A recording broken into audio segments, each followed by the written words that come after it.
what's going on in the power and energy markets in the region. And I know that you've been doing a lot of work on the gas market, and I think both in north of our borders and in the rest of Africa, as well as in South Africa, there's quite a lot of exciting developments in the gas market, including gas to power. And wasn't sure if you could just share with us your insights and your experience and where you see that market going. Thanks very much, Colin. I mean, I think I'm delighted to actually advise that, the bank has actually once again closed another phenomenal deal in the region. In fact, we're in the final throes of actually drawing down on a project, the gas-fired power project in Ghana. It's actually called the Bridge Power Project. The lead sponsor on that is actually Endeavour Energy, former Enron developers. And General Electric has got a small equity stake in that, but it's going to be fully gas-fired. It's, just over 200 megawatts as the first phase. But I think, if anything, that is really the precursor of what we are likely to see on the energy market. If I look at what we did not so long ago as APSA in Mozambique, we closed the Sasol CTRG deal, which was about 161 megawatts of gas-fired power generation.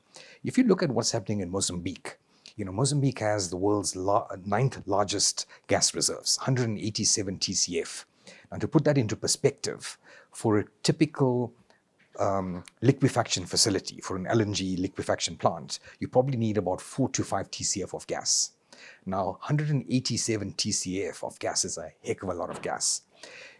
Mozambique, the northern part of Mozambique, actually shares the southern part of overlaps with the southern part of Tanzania, which is the Ruvuma Basin. So it's the same basin of gas that is shared between the two countries, and then you have unitization issues, etc. What Mozambique has done remarkably well is that they've got their act together. They've already had one of the largest project financings in the region with the Coral LNG project that was sponsored by ENI and a host of others.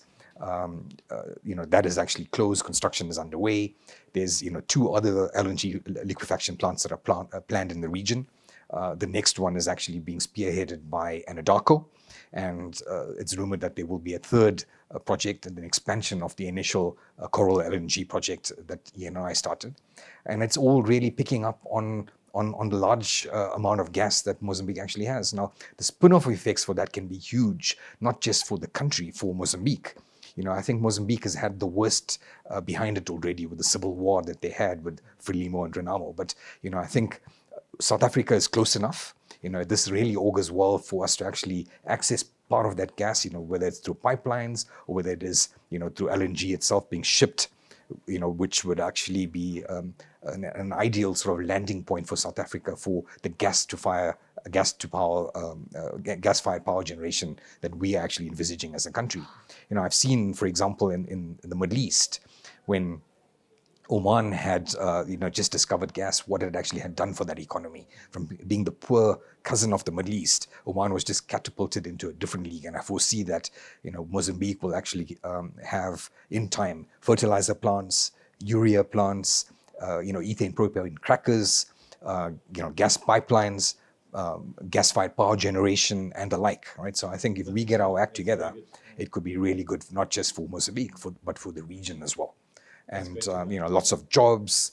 You're going to get disposable incomes up, and there's stability for the region. So it's really exciting times. That sounds really good, Bhavtik. And then just touching on, you said that should have regional impact. What is your assessment of how will that impact on South Africa, which is a bit closer to home? Do you see spillover into our market? We know there's a planned gas to power program. How do you see that developing in the South African economy?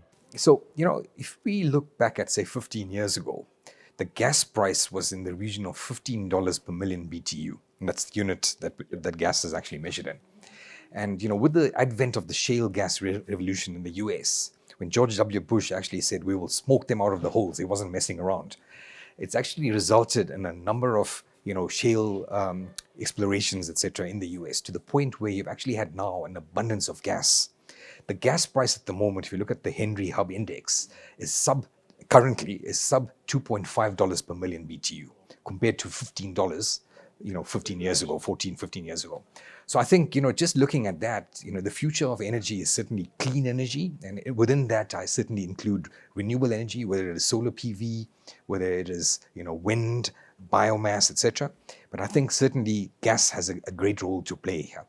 And if South Africa, we don't have a lot of indigenous gas. What we did have with, Suco, etc., Mosgas and Petro SA, is pretty much over, until Total starts producing its next gas field, which is at least 5, 6, 7 years away. But the easiest way for us to actually access gas is from our doorstep in Mozambique. And I think that could really augur well for us as a country where, because of the gas price, we can actually complement or move away from, 90 or 95% coal-fired generation to, clean energy, which includes renewables, which includes gas-fired generation, being used as mid-merit, as peaking plants, etc. And then with that, all the spin-off effects that come from gas. I think it is really exciting times for us in the next several years here in the region.